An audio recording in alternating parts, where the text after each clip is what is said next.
بسم اللہ الرحمن الرحیم۔ محترم اسد قیصر صاحب،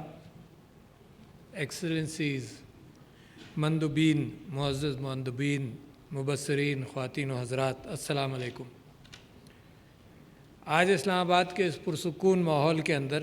اقتصادی تعاون تنظیم اور پیکو کی پارلیمانی اسمبلی کی دوسری جنرل کانفرنس میں ECO کے ارکان ممالک افغانستان، آذربائیجان، ایران، قازقستان، کرغزستان، پاکستان اور تاجکستان اور ترکمنستان، ترکی اور ازبکستان کے اراکین پارلیمنٹ اور ان کے وفود کا خیر مقدم کرتے ہوئے مجھے بہت خوشی ہو رہی ہے۔ آج کی یہ تقریب ECO پارلیمانی برادری کے عوامی نمائندوں کی دوستی، اعتماد اور باہمی مفاہمت کے جذبے کے تحت مشترکہ خوشحالی کے لیے مل کر کام کرنے کی کوشش اور عزم ظاہر کرتی ہے۔ مجھے ECO سے میرا تعلق بہت پرانا ہے، ECO بننے سے پہلے کا، اور جب میں آپ سب مندوبین کی اور سپیکرز کی باتیں سن رہا تھا تو مجھے اپنے نوجوانی کے وہ واقعات یاد آئے جب میرے ایک چچا، بڑے پڑھے لکھے چچا زاد بھائی، جہاں مجھے ماحولیات کے اعتبار سے حضور اکرم صلی اللہ علیہ وسلم کی طرف سے ان کی احادیث کا ذکر کرتے تھے، اس کے ساتھ ساتھ جس آپ شاید واقف نہ ہو، کارل گسٹاف یونگ، جو ماحولیات کے اعتبار سے بہت بڑی شخصیت تھی، اور آج اب اس کو پڑھیں تو لگتا ہے کہ وہ بہت بڑی شخصیت تھی، تو وہ مجھے اتنے اچھے الفاظ سنایا کرتے تھے جن کا ان ممالک کا جن کے نام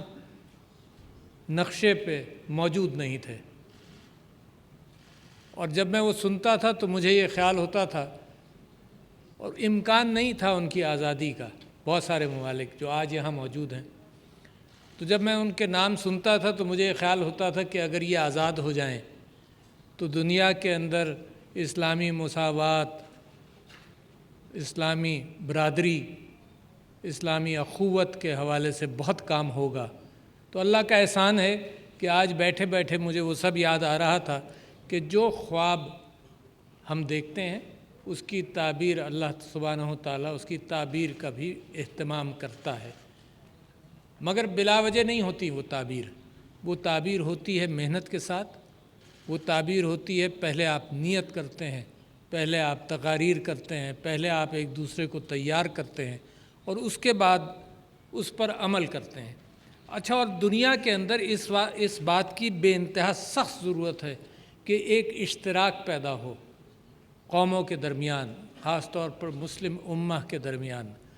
کیونکہ مسائل بہت بڑے ہیں، کیونکہ میں سمجھتا ہوں کہ پچھلے 60-70 سال میں اگر کسی قوم نے سفر کیا ہے اور مشکلات سے گزری ہے، وہ مسلم امہ ہے، جس نے لاکھوں جانیں جس کی قربان ہوئی ہیں دنیا کی سپر طاقتوں کی رائیولریز کے اندر، اور خود ہم اپنے آپ کو جب سنبھالا نہیں دے سکے تو اس کی وجہ سے جو ہمارا حشر ہوا۔ مگر یہ مسلم امہ کے وسائل کے اعتبار سے اور علم کے اعتبار سے، اور خاص طور پر جب آپ ایکو کو دیکھیں تو مشترکہ تاریخ، ثقافت، مذہب اور تجارت کے قدیم رستوں اور راستوں کے اور بندھے ہوئے ہیں ہم ان سب چیزوں کے اندر، تو یہاں مجھے امید نظر آتی ہے۔ اس وقت جب دنیا کے معاملات ہم دیکھتے ہیں تو ہماری یہاں کی طاقت، ریجنل طاقت تو یہاں موجود ہے، اس کے اوپر بھروسہ کرتے ہوئے جہاں پر ذکر ہوا کہ 8 ملین اسکوائر کلومیٹرز ایکو میں ہیں، ذکر ہوا کہ 500 ملین افراد ان قوموں میں بستے ہیں، ذکر ہوا کہ یہ 5% کا لینڈ ماس ہے دنیا کا اور 6% آبادی کا ماس ہے، اور یہ تو بہت بڑی طاقت ہے۔ ابھی اس میں اور دوسرے ممالک کا ذکر بھی نہیں ہے، تو بہت بڑی طاقت ہے۔ اور اس وقت دنیا کا حال کیا ہے؟ یعنی جو فورمز ہیں، آپ نے ایک بڑی اچھی فورم ایکو کے نام سے بنائی ہوئی ہے، دنیا کی فورمز اس وقت اقدار سے عاری،